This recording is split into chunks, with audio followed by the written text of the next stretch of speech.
pertama, periode kebangkitan metode eksperimen. Perkembangan metode eksperimen dalam fisika menjadi salah satu tonggak penting dalam sejarah ilmu pengetahuan. Tokoh-tokoh seperti Galileo Galilei, Evangelista Torricelli, Otto von Guericke, Blaise Pascal, Henry Gilbert, hingga Nicole Cabeo berperan besar dalam memperkenalkan eksperimen sistematis yang menjadi dasar metode ilmiah modern. Melalui percobaan mengenai gerak, tekanan udara, sifat vakum, magnetisme, hingga listrik statis, mereka membuka jalan bagi lahirnya fisika sebagai ilmu eksperimen yang tidak hanya mengandung logika, tapi juga bukti nyata dan dapat diuji ulang. Perkembangan fisika klasik pada abad ke-18, terutama antara tahun 1800 hingga 1890, terjadi kemajuan besar dalam penerapan prinsip-prinsip fisika pada teknologi. Fisika klasik yang dipengaruhi oleh hukum-hukum gerak Newton dan transformasi Galileo berkembang pesat dengan munculnya persamaan Hamilton. Persamaan ini memberikan terobosan besar dalam mekanika dan kemudian berhubungan erat dengan persamaan Schrödinger dalam fisika kuantum yang menggunakan operator Hamilton untuk menyelesaikan berbagai masalah teoritis. Pada saat yang sama, perkembangan dalam bidang optik juga terjadi dengan penerapan teori gelombang yang menggantikan pandangan Newton tentang emisi cahaya. Era ini juga diwarnai oleh penemuan-penemuan penting di bidang listrik dan magnetisme yang memiliki dampak signifikan pada kehidupan sehari-hari. Selanjutnya, paradigma perkembangan masa awal fisika dan masa perkembangan fisika klasik. Paradigma perkembangan fisika pada masa fisika klasik mengalami pergeseran mendasar dari spekulasi filosofis menuju pendekatan ilmiah yang sistematis, eksperimental, dan matematis. Tokoh-tokoh seperti Galileo Galilei, Johannes Kepler, dan Isaac Newton menjadi pionir dalam mengubah arah perkembangan ilmu fisika dengan menekankan pentingnya observasi, eksperimen, dan formulasi hukum dalam bentuk matematis. Paradigma ini ditandai dengan lahirnya metode ilmiah yang memungkinkan manusia tidak hanya menjelaskan fenomena, tetapi juga memprediksi dan mengontrolnya. Paradigma fisika berubah secara drastis pada masa klasik ketika pendekatan ilmiah yang ketat mulai diterapkan. Fisika mulai dianggap sebagai ilmu eksak dengan hukum-hukum universal yang dapat diuji dan diprediksi menggunakan matematika. Isaac Newton menjadi tokoh sentral pada periode ini dengan merumuskan hukum gerak dan hukum gravitasi universal yang menggabungkan pengamatan dan teori matematika secara revolusioner.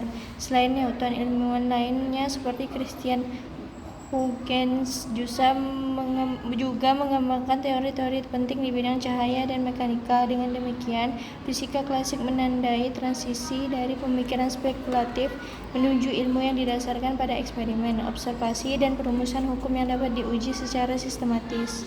Berikut ada tokoh dan ilmuwan penting dalam metode eksperimen dan fisika klasik. Yang pertama adalah Sir Isaac Newton. Isaac Newton menyatakan bahwa hukum gravitasi universal. Newton menjelaskan bahwa setiap dua benda saling tarik-menarik dengan gaya yang sebanding dengan massa mereka dan berbanding terbalik dengan kuadrat jarak di antara mereka. Ini menjelaskan gerak planet dan benda jatuh. Yang kedua, hukum gerak Newton. Newton merumuskan 3 hukum yang menjelaskan bagaimana benda bergerak dan bereaksi terhadap gaya. Hukum-hukum ini menjadi dasar mekanika klasik. Tokoh selanjutnya ada Niccolò Cabeo. Niccolò Cabeo menemukan yang pertama, eksperimen listrik statis menunjukkan bahwa benda bermuatan sejenis saling tolak sedangkan muatan berbeda saling tarik. Yang kedua, Philosophia Magnetica menulis karya penting tentang magnetisme dan listrik, salah satu yang pertama dalam bidang ini. Selanjutnya ada Tycho Brahe. Tycho Brahe menyatakan hukum 1 Kepler, menyatakan bahwa planet bergerak mengelilingi matahari dengan lintasan berbentuk elips, bukan lingkaran sempurna. Yang kedua, hukum 2 Kepler. Garis yang menghubungkan planet dan matahari menyapu luas area yang sama dalam waktu yang sama, menunjukkan bahwa kecepatan planet berubah sepanjang orbitnya. Hukum 3 Kepler, kuadrat periode revolusi planet berbanding lurus dengan pangkat juga jarak rata-rata planet dari matahari. Selanjutnya ada Galileo Galilei. Galileo Galilei menyatakan yang pertama pulsometer. Galileo membuat alat sederhana untuk menghitung frekuensi denyut nadi menggunakan ayunan bandul. Alat ini dianggap sebagai penerapan awal prinsip fisika pada bidang medis. Yang selanjutnya eksperimen jatuh bebas di Pisa 1989 dengan menjatuhkan benda berbeda massa dari menara Pisa. Galileo membuktikan bahwa semua benda jatuh dengan percepatan yang sama. Penemuan ini membantah doktrin Aristoteles. Selanjutnya hukum inersia. Ia menyimpulkan bahwa benda akan tetap diam atau bergerak lurus beraturan kecuali ada gaya yang mengubahnya. Ini menjadi dasar hukum gerak modern. Selanjutnya hukum gerak parabola. Dari percobaan peluru meriam, Galileo menunjukkan bahwa lintasan proyektil berbentuk parabola. Selanjutnya pengamatan astronomi. Dengan teleskop buatannya, Galileo menemukan satelit Jupiter, fase Venus, serta permukaan bulan yang tidak rata, memperkuat teori heliosentris Kopernikus. Selanjutnya ada Descartes menyajikan mengajukan teori tentang materi dan gerak, termasuk gagasan bahwa alam terdiri dari partikel-partikel yang bergerak. Konsep awal tentang hukum inersia bahwa benda akan terus bergerak kecuali ada gaya yang menghentikannya, meskipun belum sepenuhnya seperti hukum Newton. Terus optik dan cahaya, termasuk pembahasan tentang pembiasan. Selanjutnya ada Willy Snell. Yang pertama, hukum pembiasan cahaya.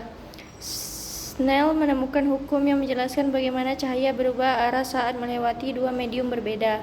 Penemuannya ini kemudian dikenal sebagai hukum Snell, yang menyatakan bahwa perbandingan sinus sudut datang dan sudut bias adalah konstan.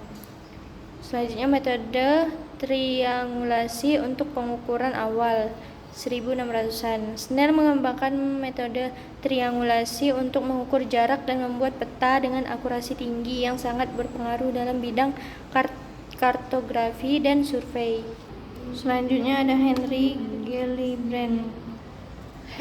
Gellibrand, perubahan deklinasi magnetik, menemukan bahwa arah jarum kompas berubah seiring waktu, bukan tetap. Selanjutnya aplikasi dalam navigasi, penemuannya penting dalam meningkatkan keakuratan navigasi pelayanan jarak jauh.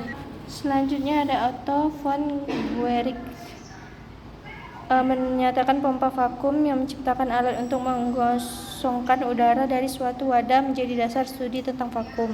Eksperimen Magdeburg menunjukkan kekuatan tekanan udara dengan dua setelah bola yang divakumkan dan tidak bisa dipisahkan meski ditarik oleh banyak kuda.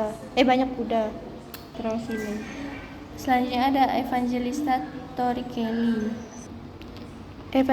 Torricelli menyatakan barometer raksa. Dia menciptakan alat untuk mengukur tekanan udara, membuktikan adanya tekanan atmosfer. Yang selanjutnya, udara memiliki berat, menunjukkan bahwa udara bukan ruang kosong, tetapi memiliki massa dan menekankan ke segala arah.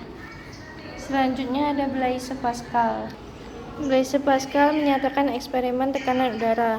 Dengan membawa tabung berisi raksa ke puncak gunung, ia membuktikan bahwa tekanan udara berkurang dengan ketinggian. Selanjutnya, prinsip Pascal menyatakan bahwa tekanan yang diberikan pada fluida dalam ruang tertutup akan diteruskan sama besar ke segala arah. Periodisasi sejarah fisika menurut Fritz Meyer membagi sejarah fisika ke dalam periode utama. Periode yang pertama, periode ini ditandai dengan pemikiran filosofis dan pengamatan alam yang tidak didukung oleh eksperimen sistematis. Fokus utama pada astronomi, kalender, dan konsep-konsep awal dari peradaban kuno seperti Mesir, Babilonia, dan Yunani. Periode kedua, perkembangannya metode eksperimen ini adalah periode di mana metode ilmiah yang menekankan pada eksperimen dan observasi mulai berkembang.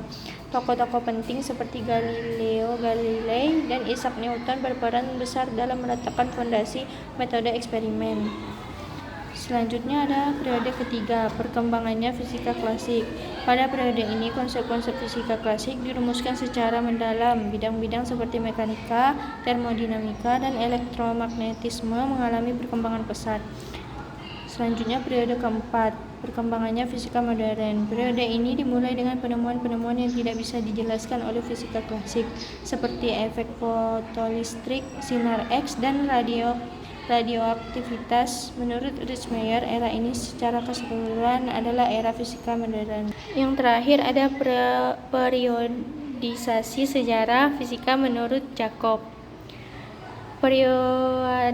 Periodisasi menurut Jacob membagi sejarah fisika ke dalam 5 periode. Periode pertama mirip dengan Ritzmeier. Ini adalah periode awal yang didasarkan pada filsafat dan pengamatan.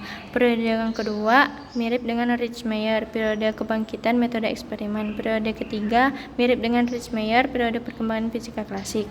Periode keempat, periode ini dianggap sebagai masa transisi di mana fisika modern mulai berkembang, namun masih sangat dipengaruhi oleh teori dan konsep fisika klasik.